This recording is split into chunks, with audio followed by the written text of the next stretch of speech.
बिस्मिल्लाहिर्रहमानिर्रहीम। अस्सलाम वालेकुम दोस्तों, आज की वीडियो हमारी एक कंपैरिजन पे मुश्तमिल है।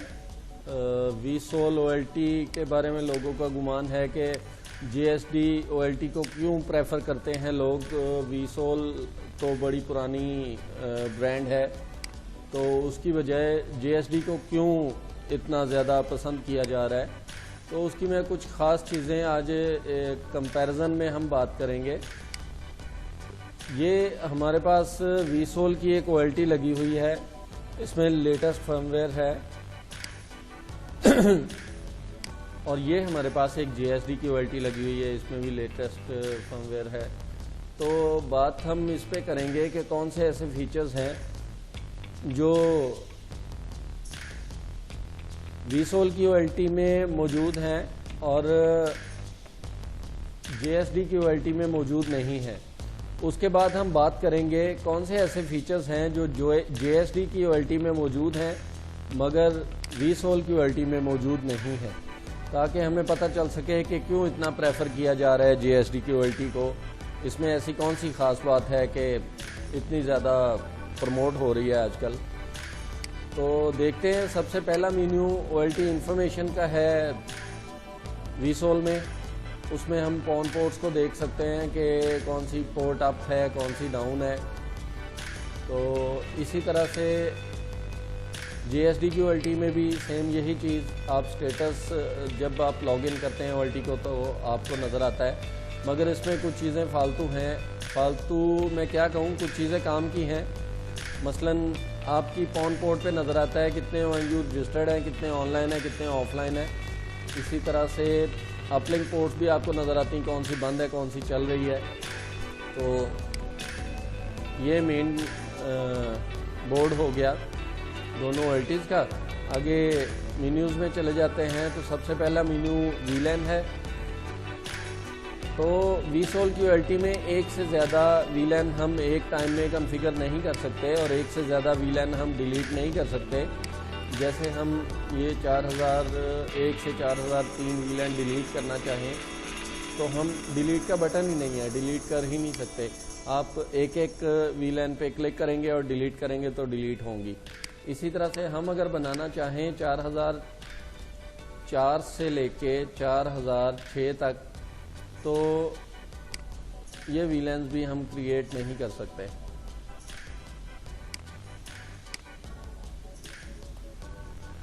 तो आगे चलते हैं वीलैन पोर्ट पे। तो अब जीएसडी की ओएलटी में हम जितनी चाहें वीलैंस क्रिएट कर सकते हैं, जितनी चाहे वीलैंस डिलीट कर सकते हैं एक ही वक्त में। आप अगर चाहें कि मेरे पास जैसे 4001 से 4090 तक वीलैंस बनी हुई हैं, मैं इनको डिलीट करना चाह रहा हूँ 4001 से लेके 4090 तक, तो तमाम की तमाम वीलैंस जो हैं वो एक सिर्फ क्लिक करने पे डिलीट हो जाती हैं। और इसी तरह से दोबारा क्रिएट अगर करना चाहूँ तो ये 4001 और 4090, तो एक ही वक्त में, एक सेकंड में, सेकंड भी नहीं लगता। बहुत ज़बरदस्त परफॉर्मेंस है ड्यूल चिपसेट की वजह से। 2 चिपसेट लगे हुए हैं इसमें, अमेरिकन ब्रॉडकॉम के ओरिजिनल। तो पिछली कुछ वीडियोस में मैं आपको इनकी तस्वीरें शो कर चुका हूँ। ओएलटी के अंदर कौन सा बोर्ड है, किस तरह का है, कितने चिपसेट लगे हुए हैं, ये सब कुछ आप देख चुके हैं पिछली वीडियोस में। सिर्फ कंपैरिजन पे बात करेंगे।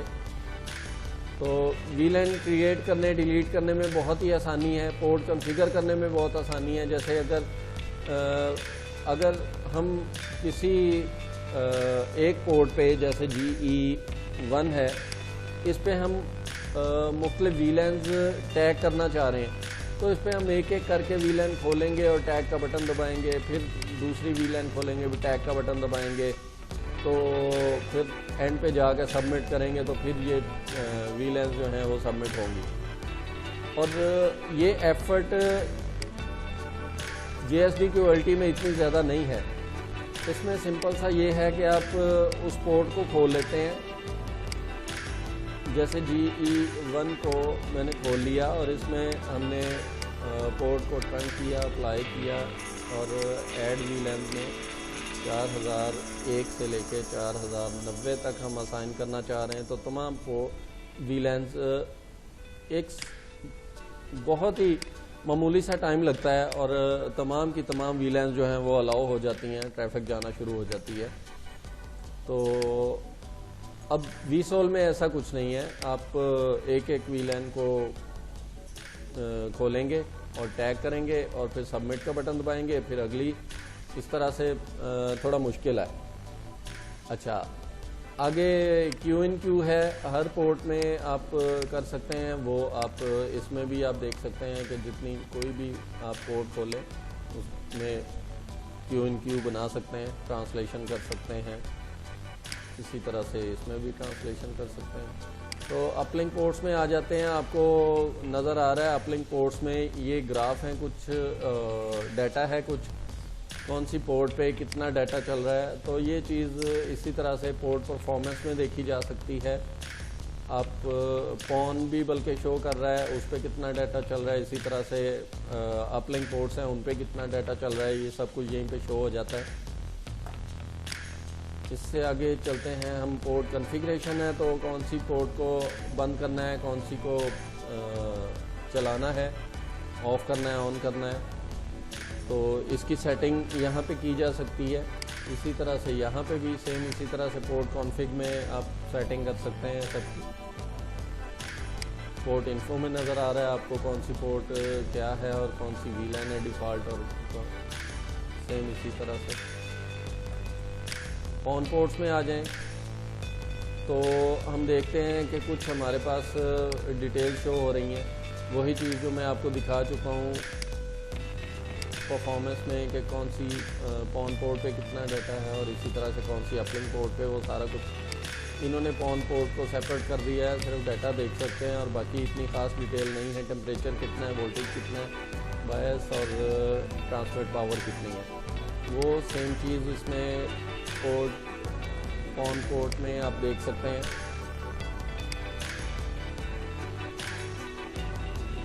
पॉन पोर्ट में ऑप्टिकल डायग्नोज में आप देख सकते हैं, ये सारा कुछ मौजूद है। कौन सी अप है, कौन सी डाउन है, डिटेक्टेड है, लगा हुआ है, नहीं लगा हुआ है इसमें SFP, और कितनी पावर है, कितना टेम्परेचर है, और ट्रांसमिट वोल्टेज कितने, ट्रांसमिट पावर कितनी है। और इसमें मज़ीद भी डिटेल्स हैं कुछ काफ़ी सारी, वो भी आप यहाँ पे देख सकते हैं हर पॉन पोर्ट की। अच्छा, आगे चलते हैं। इससे मैक एड्रेस है, तो मैक फिल्ट्रेशन थोड़ा सा स्लो है। आप देख रहे हैं कि मैंने क्लिक किया मगर इसके बावजूद अभी तक अब शो हुआ है। अब जैसे मैं वापस इस पर क्लिक करता हूँ, मगर जैसे मैं मैक पे क्लिक करता हूँ तो डाटा ट्रांसमिट ये वो इस करने के बाद कुछ सेकंड के बाद ये टेबल शो करता है। और इसमें इतना चेक किया जा सकता है कि कौन सी पोर्ट पे कौन से मैक आ रहे हैं। VLAN पे मैक अगर चेक करने हो तो वो नहीं हम देख सकते, हम सिर्फ अपलिंक पोर्ट्स और पॉन पोर्ट्स को देख सकते हैं कौन से मैक आ रहे हैं। मगर इसी तरह से अगर हम मैक टेबल इसका जैसे ही क्लिक करते हैं 1 सेकंड में शो हो जाता है। अब ये नहीं है कि इसके लिए इंतज़ार करना है। जैसे मैं अगर इस पर क्लिक करता हूँ मैक टेबल पे, दोबारा से किसी और चीज़ पे क्लिक करके इस पर क्लिक करता हूँ, तो ये मैक टेबल शो करने में टाइम लेता है, परफॉर्मेंस में थोड़ा स्लो है। मगर मैं देखूँगा कि यहाँ पे JSD क्वालिटी में बहुत ही स्पीड है इसकी ज़बरदस्त, और आपके ऑलमोस्ट कोई तकरीबन 1000 से ऊपर है मैक। और ये आखिरी, ये देखिए, अब फिर दोबारा दिखा देता हूँ मैक टेबल। मैक टेबल में आप स्विच पोर्ट में पोर्ट इन्फो पे और मैक टेबल वापस मैंने चेक किया है, जितने भी आपके मैक हैं वो सारे शो हो जाते हैं। अब इसमें सर्च करने का बहुत अच्छा ऑप्शन है। आप या तो सारे के सारे सर्च कर लें, या डायनेमिक सर्च कर लें, या स्टैटिक और ब्लैक होल, और ये सारे के सारे हो गए। इसमें भी इसी तरह से है कि आप सिर्फ पोर्ट्स को चेक कर सकते हैं, कौन सी पोर्ट पे कौन सा मैक आ रहा है। मगर यहाँ पे पोर्ट्स भी हैं, देखिए आप पोर्ट्स को भी चेक कर सकते हैं, वीलैन पे भी चेक कर सकते हैं। जैसे मैं 20-22 के मैक देखना चाह रहा हूँ, तो 20-22 के मैक देखना चाह रहा हूँ, तो तमाम मैक मुझे शो हो जाते हैं। अब मैं आखिरी देखें 1011 मैक जो हैं वो 20-22 पे नज़र आ रहे हैं मुझे। टोटल कितने हैं? टोटल हैं 1000 साल, और ये हैं ऑलमोस्ट कोई 1049। एक वीलैन ID 20-22 पे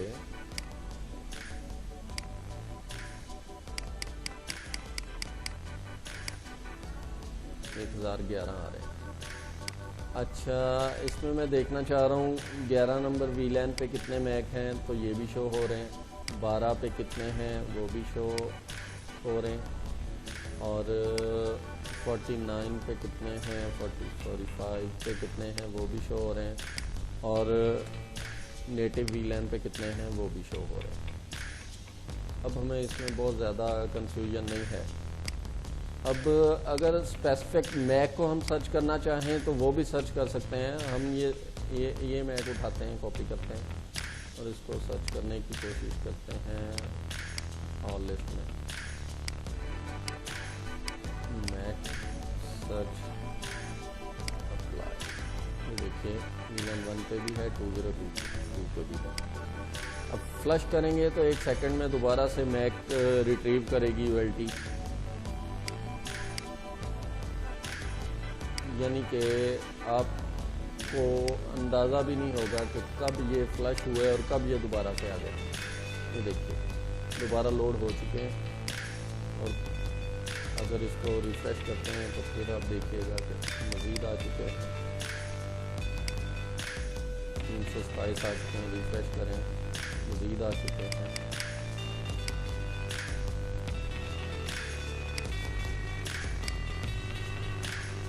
347 मैक टोटल दोबारा वापस आ गए।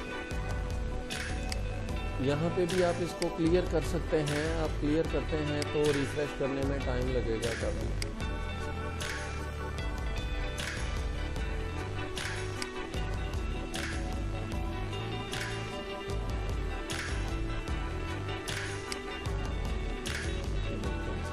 इसमें थोड़ा ये टाइम लेती है, परफॉर्मेंस में थोड़ा सा स्लो है। अब अगला फंक्शन है इसका lack, link aggregation control protocol.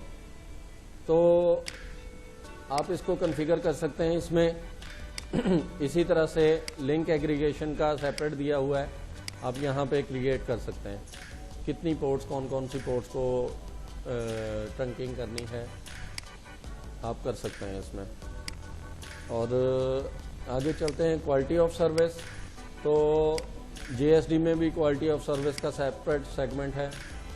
इसी तरह से अगला है यहाँ पे ACL के मुख्तलिफ फ़ीचर्स मैं आपको एक वीडियो में बता चुका हूँ, दिखा चुका हूँ बड़ी तफसील के साथ। ACL बहुत ही ज़बरदस्त किस्म का JSD में कॉन्फ़िगर किया जा सकता है। यहाँ पे ACL मैनेजमेंट है, मैंने पूरी तफसील आपको बताई पहले, ऐड करने का, फिर उसके बाद कंट्रोल करने का, और टाइम शिफ्टिंग और हर चीज़, टाइम रेंज भी है, पैकेट फ़िल्टर भी है, तो ACL भी है। आगे आ जाता है इसका फ़ीचर IGMP। तो IGMP तो 100% होता ही होता है हर OLT में ऑलमोस्ट।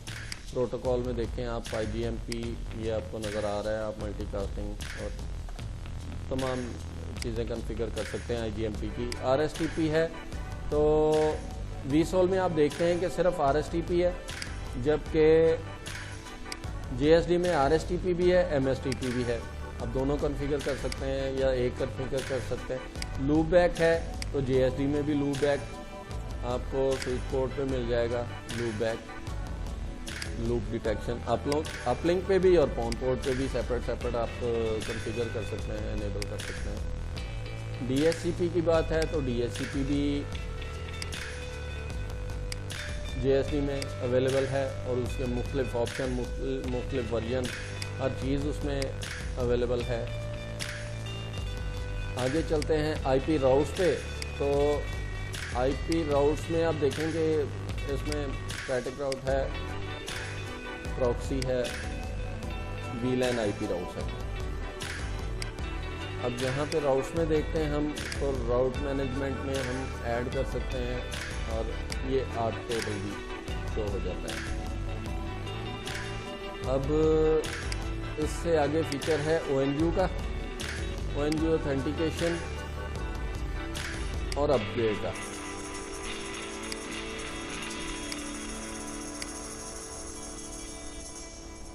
यही सारी चीज़ें GSD में भी मौजूद हैं।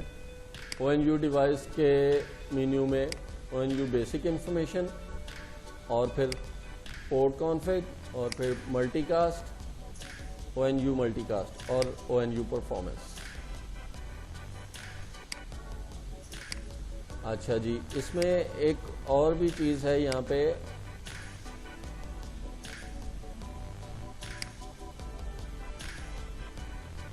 यहाँ पे आप किसी भी ONU का जो GSD का होगा उनकी कॉन्फ़िगरेशन कर सकते हैं।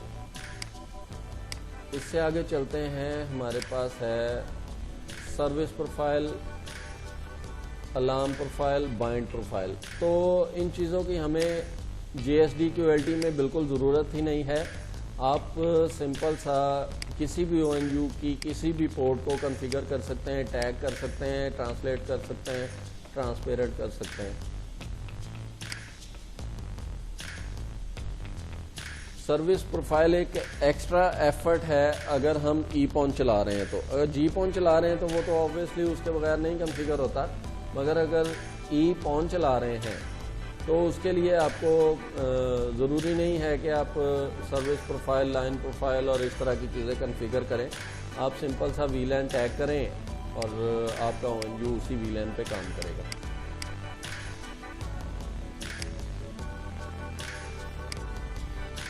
यहाँ पे कुछ फीचर्स हैं जैसे डिवाइस मैनेजमेंट में रीबूट और इस तरह की चीज़ें, अपग्रेड है और इस तरह की चीज़ें, ये सारी चीज़ें यहाँ पे भी आपको नज़र आ रही हैं। डिवाइस मैनेजमेंट, रीस्टोर है, रीबूट है, बैकअप कॉन्फ़िगरेशन का है, डिफ़ॉल्ट कॉन्फ़िगरेशन है, सेव कॉन्फ़िगरेशन है, फाइल आपको डाउनलोड मिल जाएगी, व्यू करंट कॉन्फ़िगरेशन, ये भी फाइल आपको मिल जाएगी। यहाँ पे यूज़र मैनेजमेंट का ऑप्शन है, तो GSD में भी यूज़र मैनेजमेंट का ऑप्शन है। यहाँ पे यूज़र आप क्रिएट कर सकते हैं, डिलीट कर सकते हैं, ये यूज़र मैनेजमेंट का ऑप्शन है। इसमें आप नए बना सकते हैं, डिलीट कर सकते हैं, पासवर्ड चेंज कर सकते हैं। SNMP है, तो SNMP इसमें बाय डिफ़ॉल्ट इनेबल है। सर्विसेज में SNMP आपको नज़र आ रही है, इवन के SSH भी आप इनेबल कर सकते हैं, ऐड कर सकते हैं। और IPs हैं OLT के, तो ये भी सेम चीज़, नेटवर्क इंटरफेस में आप इसके IP चेंज कर सकते हैं। तो और कुछ मुख्तलिफ चीज़ें, फ़ैन और मिरर, पोर्ट मिरर और लॉगिन मैनेजमेंट, ये सारी चीज़ें नॉर्मल सी चीज़ें हैं। कोई ऐसी ख़ास बात नहीं है जो GSD में ना हो। तो इस वजह से ये तो हो गए वो फीचर्स जो vSOL QLT में मौजूद हैं और साथ में GSD QLT में भी मौजूद हैं। कोई एक भी ऐसा ख़ास फीचर नहीं है जिसकी बेस पे हम कह सकते हैं कि GSD QLT को प्रेफर किया जाए। तो दोस्तों, इससे आगे हम बात करेंगे कुछ ऐसे फीचर्स जो GSD QLT में तो मौजूद हैं मगर vSOL QLT में मौजूद नहीं है, जिनकी वजह से GSD QLT को बहुत ज़्यादा प्रेफरेंस दी जाती है।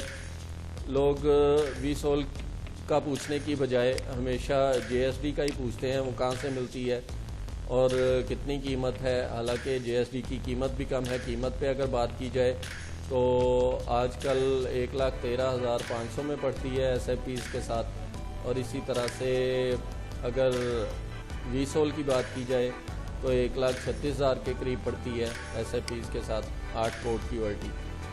तो हम वो चीज़ देखते हैं जिसकी वजह से GSD को इतनी प्रेफरेंस दी जाती है। उसमें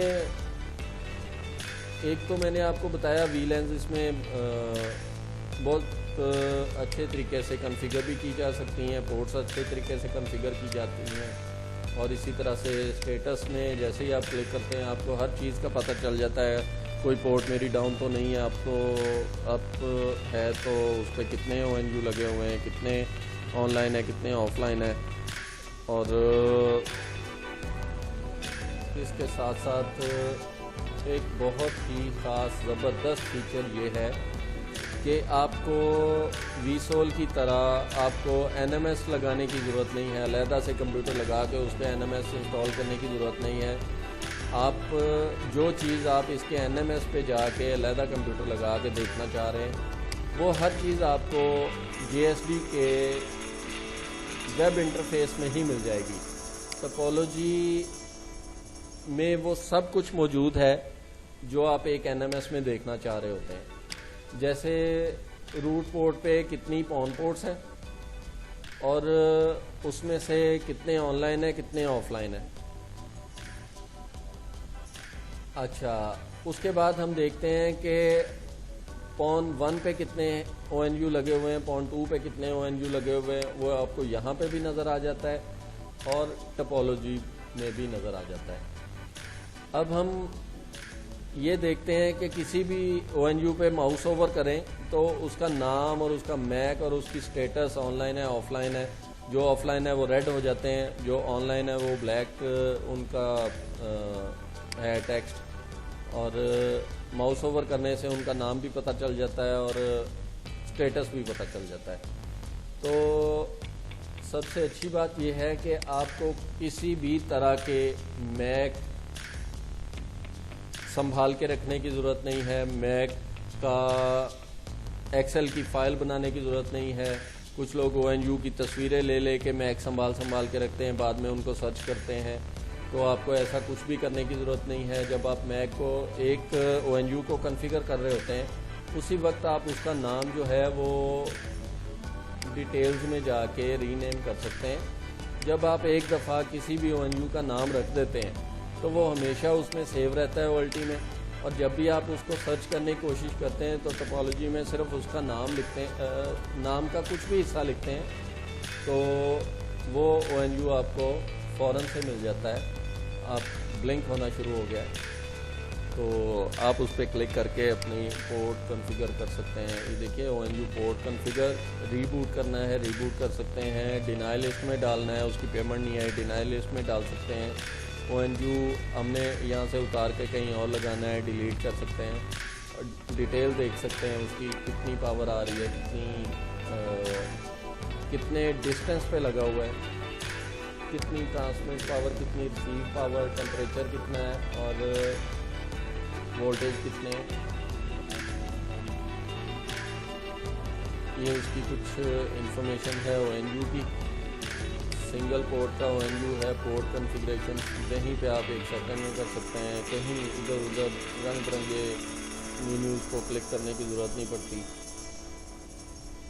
तो और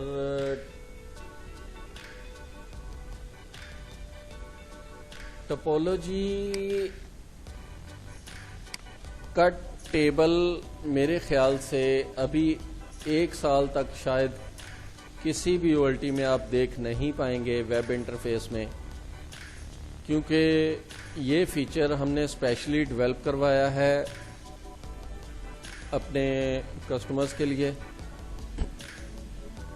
अपने भाइयों के लिए, ताकि उनको काम करने में इंतहाई आसानी हो, उनको नए मुलाजम रख के और ऑपरेट ना करवाना पड़े, वो खुद आसानी से ऑपरेट कर सकें। इसमें मज़ीद कुछ ख़ास चीज़ें आपको बता दूं कि ऑप्टिकल डायग्नोज में आप देख सकते हैं कि कौन सी SFP आपकी कितनी पावर ट्रांसमिट कर रही है, उसका टेम्परेचर कितना है। इसी तरह से ONUs को भी आप देख सकते हैं कि पॉइंट 2 पे कितने ONU हैं और उनकी कितनी पावर है, कितना टेम्परेचर है अगर किसी का टेम्परेचर ज़्यादा है तो फौरी तौर पे उसको चेंज कर सकते हैं। ये देखिए ये ONU, इसमें कोई मसला है, इसका टेम्परेचर बहुत ही हाई है, हमें इसको फ़ौरन चेंज करना चाहिए। इसके हाई होने की वजह इसकी रिसीविंग पावर भी है। पॉसिबल है यहाँ पे रिसीविंग पावर जो है वो मतलब स्प्लिटर ख़राब हो गया हो या कुछ भी, जो भी वजह उसकी हो, उसको फ़ौरन यहीं टेबल से देख के चेक किया जा सकता है और ये चीज़ें आपको इसमें नज़र नहीं आती। आप ONU टेबल को जब देखते हैं तो इसमें सिर्फ ये चीज़ें नज़र आ रही होती हैं कि कौन सा मैक है, कौन क्या है। यहाँ पे आप आसानी से अंदाज़ा लगा सकते हैं कि हमें क्या करना है। दोस्तों आज की वीडियो में इतना ही। इंशाल्लाह मज़ीद कुछ चीज़ें हम आपके साथ डिस्कस करेंगे। जो फीचर्स इसमें हैं JSD में, उनको हम हाईलाइट करेंगे। हम बताएंगे कि किस वजह से JSD की OLT इतना ज़्यादा प्रमोशन ले रही है, लोगों में इतनी क्यों मकबूल है। तो इन तब तक के लिए इजाज़त दीजिए। हमारे चैनल को सब्सक्राइब करते रहिए, हमारी वीडियोस को लाइक करते रहिए ताकि हमें मज़ीद आपको इन्फॉर्मेशन शेयर करने का मौका मिल सके। हम आपकी खिदमत में हाज़िर होते रहें। तब तक के लिए इजाज़त दीजिए। अल्लाह हाफ़िज़।